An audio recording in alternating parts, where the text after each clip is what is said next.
منشی پریم چند کی کہانی نمک کا درغا۔ سورج کی روشنی جنگل کے کنارے آہستہ آہستہ چھٹنے لگی۔ دھند میں لپٹا ہوا ماحول کچھ خوفناک اور خاموش لگ رہا تھا۔ چھوٹا سا قافلہ ایک کچے راستے سے شہر کی طرف بڑھا۔ آگے آگے بیل گاڑی تھی جس میں چند بوریاں پڑی تھیں۔ ان بوریوں میں نمک تھا مگر ان پر کوئی مہر نہ تھی۔ یہ دور انگریز حکومت کا تھا جب نمک پر ٹیکس لگتا تھا۔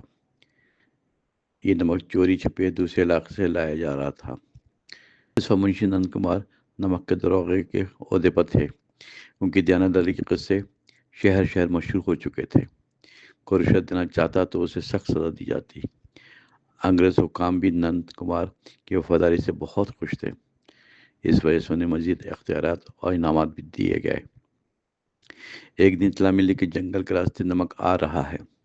نند کمار نے فوراً سپاہیوں کے ساتھ جنگل کا رخ کیا۔ انہوں نے راستے میں درختوں کے پیچھے چھپ کر انتظار کیا۔ کچھ ہی دیر میں قافلہ ان کے سامنے آ کر رکا۔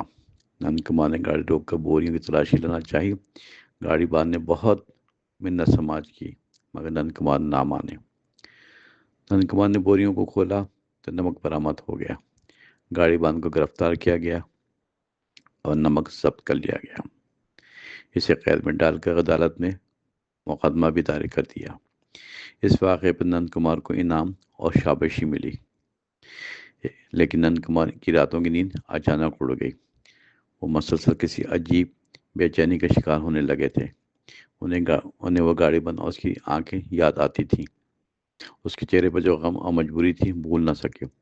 ایک دن نند کمار قیدیوں کا حال پوچھنے جیل پہنچے۔ وہ اس گاڑی بند کو کمزور، بیمار اور خاموش پایا۔ نند کمار نے پوچھا تو نمک کیوں لے کر جا رہے تھے؟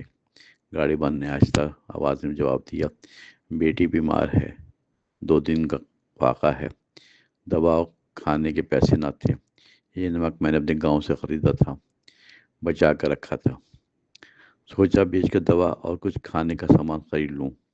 نند کمار سکتے میں آ گئے۔ ان کی آنکھیں بھر آئی۔ واپس گھر آئے تو دل میں تیز طوفان برپا تھا۔ انہیں خود سے سوال کیا، کیا یہی انصاف ہے؟ کیا حکومت کا قانون انسانیت سے بھی مقدم ہے؟ رات بھر کروٹیں بدلتے رہے۔ نیند ان سے روٹ چکی تھی۔ صبح ہوئی تو دفتر جا کر استعفیٰ دے دیا فوراً۔ سب حیران رہ گئے کہ نند کمار نے ایسا کیوں کیا۔ نند کمار نے اپنے افسر سے کہا، میں اب بوجھ ہوں، میرے زمین نے مجھے ٹھہرایا، میں معاف نہیں کر سکتا۔ افسر نے بہت روکا مگر نند کمار نہ رکے نہ جھکے۔ انہوں نے باندھ کو رہا کروا دیا اور اپنے خرچے پر اس کے گھر جا کر دوا، کپڑے اور کھانے کا سامان دیا۔ گاڑی بند کی بیٹی کو دوا دلوائی، علاج کروایا۔ فوراً کچھ دن بعد بیٹی صحت یاب ہو گئی۔ ماں نے دعا دی۔ نند کمار کو پہلی بار دل کی سکون ملا۔ آنکھیں نم ہوئی۔ انہیں احساس ہوا انسان بننا عہدے سے زیادہ اہم ہے۔ وقت گزرا، نند کمار ایک سادہ زندگی گزارنے لگے۔ لوگوں کو پاگل کہتے، کچھ کہتے یہ دیوانہ ہو گیا، مگر نند کمار کے چہرے پر ہمیشہ سکون اور مسکراہٹ رہتی۔ ان انسان کی خدمت میں جو خوشی ملی بیان نہ ہو سکی۔ ایک دن بازار میں انہیں وہی گاڑی بان ملا، پہچان لیا۔ اب وہ خوشحال تھا، سبزیوں کا کاروبار کرتا تھا، مطمئن تھا۔ گاڑی بان نے کہا، صاحب آپ میرے مسیحا ہیں۔ شکریہ۔ نند کمار مسکرا بولے، مجھے تم نے جگایا، میرے اندر کا انسان تمہاری آنکھوں نے بیدار کیا۔ یہ سن کر گاڑی بان کی آنکھوں سے آنسو نکل پڑے۔ لوگوں نے سیکھا ہے کہ قانون انصاف سے بڑھ کر نہیں ہوتا۔